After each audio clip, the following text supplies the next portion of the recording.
how do you journal effectively for growth or for healing? I'm going to take the example of what happens in the Fresh Identity program, which is my one-to-one 3 months container. So depending on the clients, here are the couple of approaches that they tend to take. In that container, in Fresh Identity, we meet every fortnight. So there is time in between sessions. Now, some clients find that they really like to journal immediately after we've had a session together.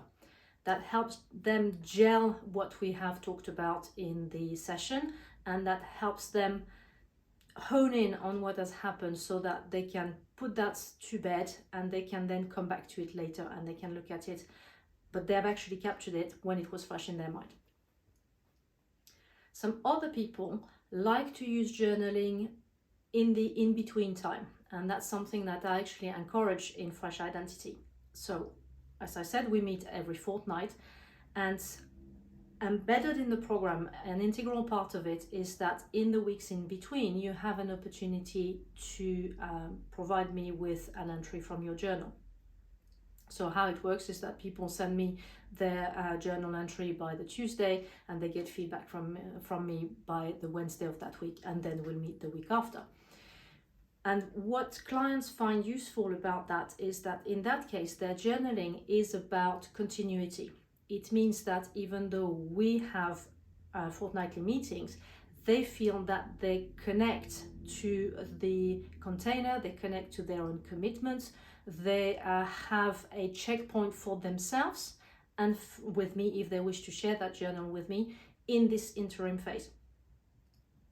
Often what they tend to do is they tend to actually dedicate the same time in their diary in that in-between week than when we meet every fortnight. So for example, if our session is on the Tuesday afternoon at 2 o'clock, they commit to have that time in the in-between weeks also on the Tuesday afternoon at 2 o'clock, where they can actually dedicate time for themselves and for their growth.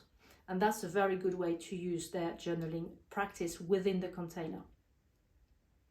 Then other clients, are sometimes the same, will use journals to get their ideas clear before the next session.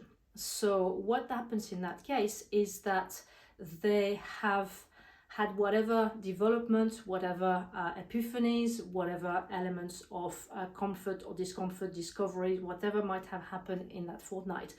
And they want to capture that clearly before we go into the session so that they support the session time by having cleared out whatever they could independently. Now, to me, all of those approaches are very valid. To decide that your journaling aligns in one form or another with your overall process of growth or healing is a very wise way of organizing your journaling. And this is something we touch on in the Journaling Your Way course. This notion that having an effective journaling practice, in this case for growth and healing, has to involve the question of timing.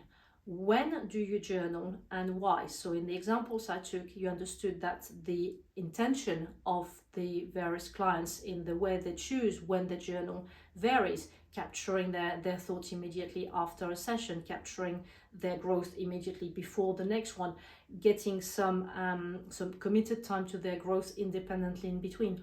All of those things are valid.